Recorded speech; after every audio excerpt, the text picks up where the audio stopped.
लखनऊ से हमारे रिपोर्टर शुभम पांडे तमाम जानकारी के साथ जुड़ गए हैं। शुभम पांडे, जैसा कि प्रधानमंत्री नरेंद्र मोदी की तरफ से भी कहा गया था किसान आंदोलन खत्म करने को लेकर कि लगातार सरकार कार्य कर रही है किसानों के हितों को लेकर, और आज ये प्रधानमंत्री नरेंद्र मोदी का दौरा ये बताता है कि लगातार निरंतर प्रयास पहले भी किए जा रहे थे और अभी भी प्रयास जारी है किसानों को लाभ पहुंचाने का। देखिए, वो कोई भी ऐसा मौका उत्तर प्रदेश की सरकार और केंद्र की सरकार में नरेंद्र मोदी जो प्रधानमंत्री हैं देश के, वो कोई भी ऐसा मौका नहीं छोड़ते जब किसानों को लेकर के कोई भी किसी भी तरह से उनको राहत पहुंचाई जा सके। ऐसे में आज इस परियोजना के माध्यम से लाखों किसानों को लाभ मिलने वाला, जो सिंचाई की सबसे बड़ी समस्या उस क्षेत्र की थी, वो समस्या आज खत्म होगी। 1978 से बताते हैं कि इस बांध में लगातार तमाम तरह की रुकावटें समय समय पर आती थी, लेकिन ये परियोजना पूरी नहीं हो पा रही थी। लेकिन अब इस पूरे, जब उत्तर प्रदेश में योगी सरकार आ जाने के बाद इस पर पूरे वॉर मोड में उत्तर प्रदेश की योगी सरकार ने काम किया, जिसके बाद आज इसका पूरा काम पूरी तरह से कंप्लीट हो चुका है। जिसके बाद आज जब प्रधानमंत्री नरेंद्र मोदी यहां से इसका लोकार्पण कर रहे होंगे, इसकी शुरुआत कर रहे होंगे, जाहिर सी बात है उस क्षेत्र के लाखों किसानों के लिए एक राहत वाली खबर होगी। सिंचाई की जो सबसे बड़ी समस्या किसानों के लिए आती थी, वो आज खत्म हो जाएगी। इसके बाद लाखों किसान, जो लगातार एक तरह से बताया जाता है कि केंद्र सरकार और योगी सरकार जो उत्तर प्रदेश की है उसकी बेरुखी, विपक्ष लगातार आरोप लगाता है कि बेरुखी झेलनी पड़ती किसानों को। तो ऐसे में उन तमाम बातों पर भी एक बड़ा जवाब आज केंद्र सरकार की तरफ से, जब प्रधानमंत्री नरेंद्र मोदी और उत्तर प्रदेश की सरकार के मुख्यमंत्री योगी आदित्यनाथ वहां पर मौजूद होंगे, उसका लोकार्पण हो रहा होगा, तो उन तमाम विपक्षों के सवालों का जवाब भी उनको मिल रहा होगा। जी बिल्कुल, रवि गुप्ता का भी रुख कर लेते हैं। बलरामपुर से हमारे रिपोर्टर तमाम जानकारी के साथ जुड़ गए। रवि गुप्ता, बलरामपुर में कैसी तैयारियां चल रही हैं? बड़ी सौगात मिलने वाली है? जी, बलरामपुर सहित 9 जिलों को जो है वो एक बड़ी सौगात पीएम देने वाले हैं। करीब 1 बजे के आसपास पीएम यहाँ पहुंचेंगे। उसके बाद 1 घंटे की जनसभा है और जनसभा में वो पूर्वांचल की राजनीति को भी साधने की कोशिश करेंगे। जो यहाँ देवीपाटन मंडल है, उसके 4 जिले हैं, वहाँ के सारे विधायक और प्रदेश के मंत्री, राज्यपाल, मुख्यमंत्री, ये सभी मौजूद रहेंगे। जो वहाँ पे 2 से 2.5 लाख लोगों को जुटाने की व्यवस्था की गई है, कुर्सियां लगाई गई हैं, उनके लिए बसों को लगाया गया है। तकरीबन 1200 सरकारी बसें लगाई गई हैं, जिससे लोगों को कार्यक्रम स्थल तक पहुंचना है। संगठन के द्वारा भी बसों को लगाया गया है, जिससे लोगों को पहुंचाने की व्यवस्था की जा रही है। गांव-गांव बसों की व्यवस्था की गई है, जिससे लोग आसानी से कार्यक्रम स्थल तक पहुंच सके। सिक्योरिटी की बात करें तो भारत नेपाल सीमा का ये क्षेत्र है जहाँ पर पीएम का कार्यक्रम होना है, तो इसलिए बॉर्डर सिक्योरिटी भी बढ़ाई गई है, वहाँ सीमा सील कर दी गई है और कई जिलों से फोर्स मंगाई गई है। तकरीबन 3 से 4 हजार फोर्स है जो सीएम के सिक्योरिटी में रहेंगे। पहला मिलिट्री फोर्स है, एसएसबी है और तमाम ऐसी सुरक्षा एजेंसियां हैं जो चौकन्नी है पीएम के इस कार्यक्रम को देखते हुए। तकरीबन 40 सालों से ये जो परियोजना है वो लंबित थी और अब जाकर एक पीएम मोदी के हाथों ये योजना जो है शुरू होनी है। एक बड़ी सौगात है किसानों के लिए।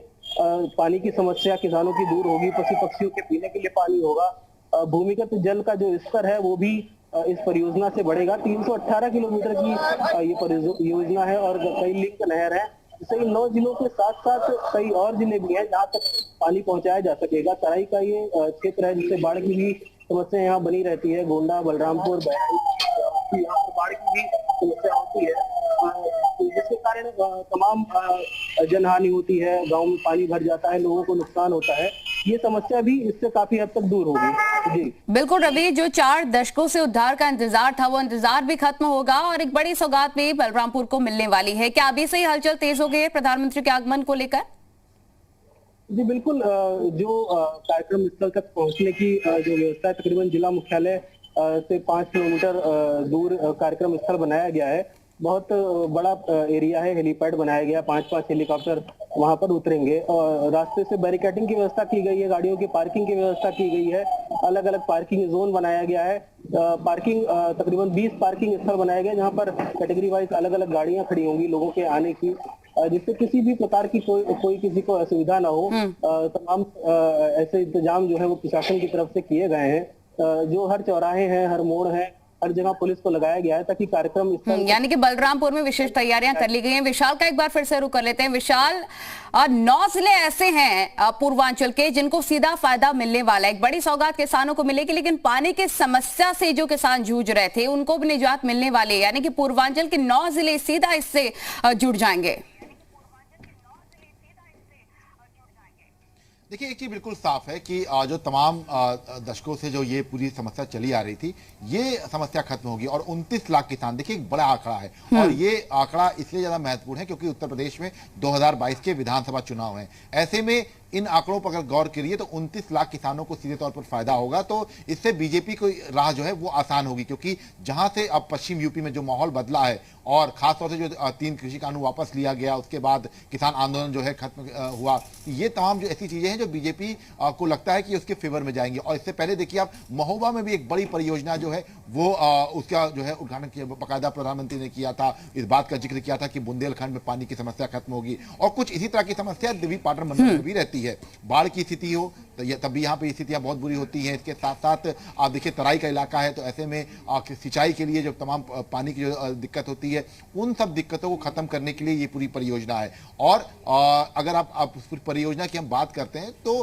करीब 14 लाख मीट्रिक टन के आसपास की जो पूरी जो पानी है, तो ये तमाम ऐसी चीजें हैं जो साफ तौर पर कह रही हैं कि बीजेपी लगातार हर घर पर जो है को साधने की कोशिश कर रही है। और खासतौर से विकास योजनाओं को इन तमाम ऐसी चीजों से जोड़ा जा रहा है जो सीधे तौर पर लोगों को लाभान्वित कर रही है। किसानों का मुद्दा हो, या देखिए अभी 12 तारीख को कई ऐसे बड़े मुद्दे हैं विशाल, जिनसे निजात दिलाने की कोशिश बीजेपी लगातार कर रही है, कैसे लाभ ज्यादा से ज्यादा पहुंचाया जा सके लोगों तक।